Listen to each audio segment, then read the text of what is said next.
اما بعد فقد قال الله تعالى في شان حبيبه ان الله وملائكته يصلون على النبي يا أيها الذين آمنوا صلوا عليه وسلموا تسليما اللهم صل على سيدنا مولانا محمد وعلى آل محمد بعدد كل داء ودواء وبعدد كل علة وشفاء رب اشرح لي صدري ويسر لي أمري واحلل عقدة من لساني يفقهوا قولي واجعل لي وزيرا من أهلي ربنا زدنا علما نافعا وحكمة تامة اللهم افتح لنا ابواب الخير والسعادة والبركة واليمنة اللهم ارنا الحق حقا وارزقنا اتباعه وارنا الباطل باطلا وارزقنا اجتنابه برحمتك یا ارحم الراحمین۔ بزرگان محترم، عزیزان گرامی قدر، عزیز دوستو، الحمدللہ تفسیر کا یہ سلسلہ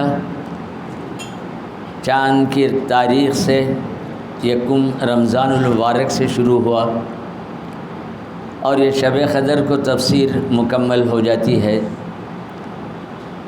شب قدر میں کوئی زیادہ تفصیل طلب گفتگو کا موقع نہیں ہوتا ہے۔ کسی موضوع کو پوری وضاحت کے ساتھ، پوری تفصیل کے ساتھ، پورے اطمینان کے ساتھ کوئی بات شب قدر میں نہیں کہی جاتی۔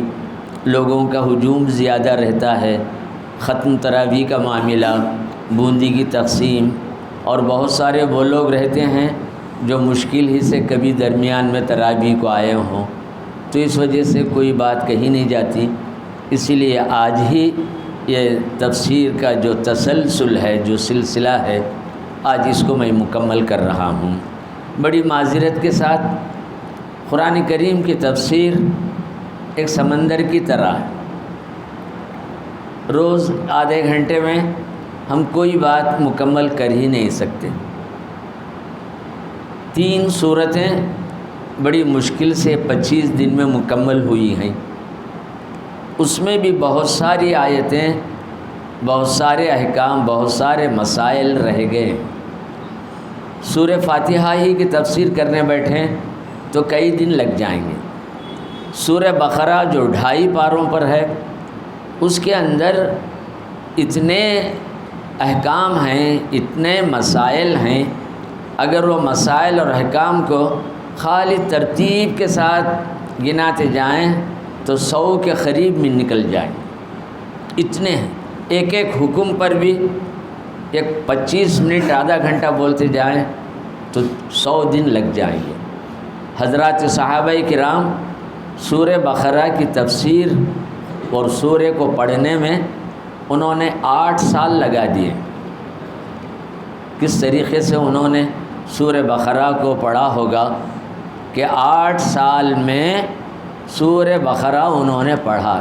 پڑھنے کا لفظ استعمال کیا گیا، تفسیر کا لفظ نہیں ہے۔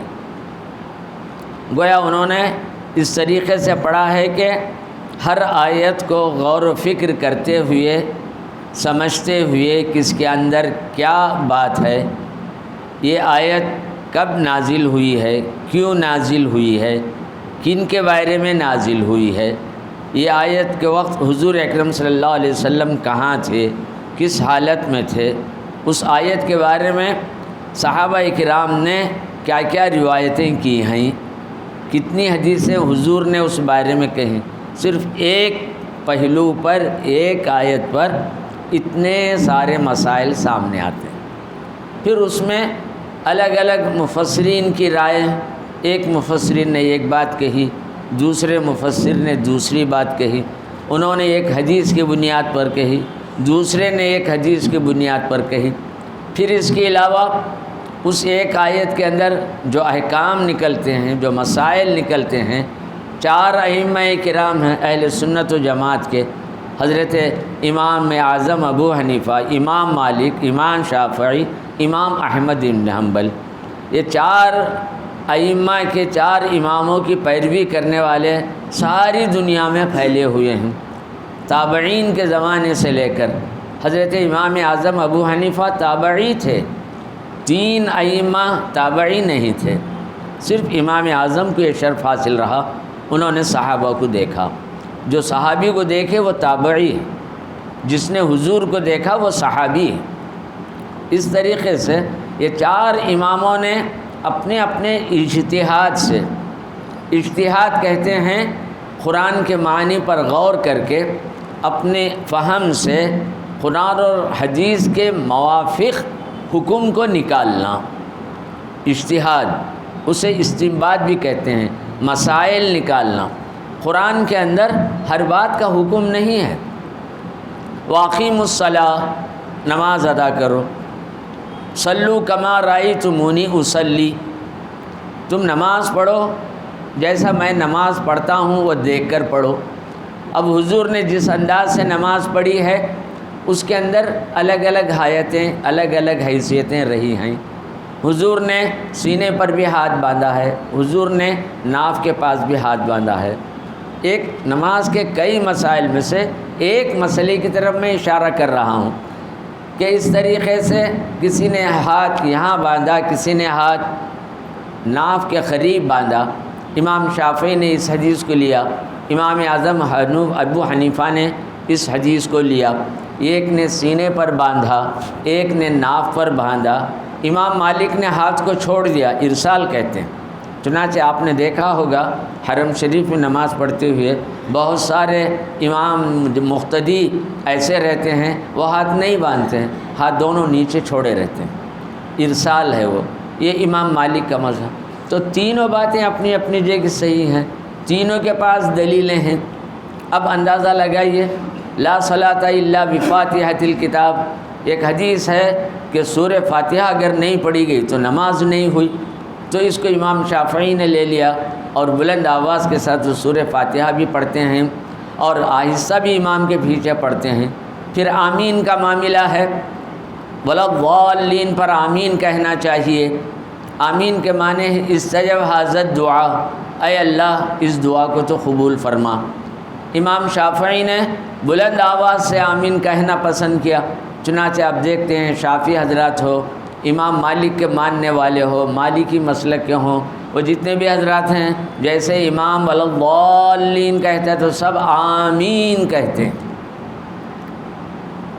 کیوں انہوں نے یہ بات کہی؟ امام اعظم ابو حنیفہ نے کہا نہیں، آمین کہنا چاہیے، بلند آواز سے نہیں، آہستہ کہنا چاہیے۔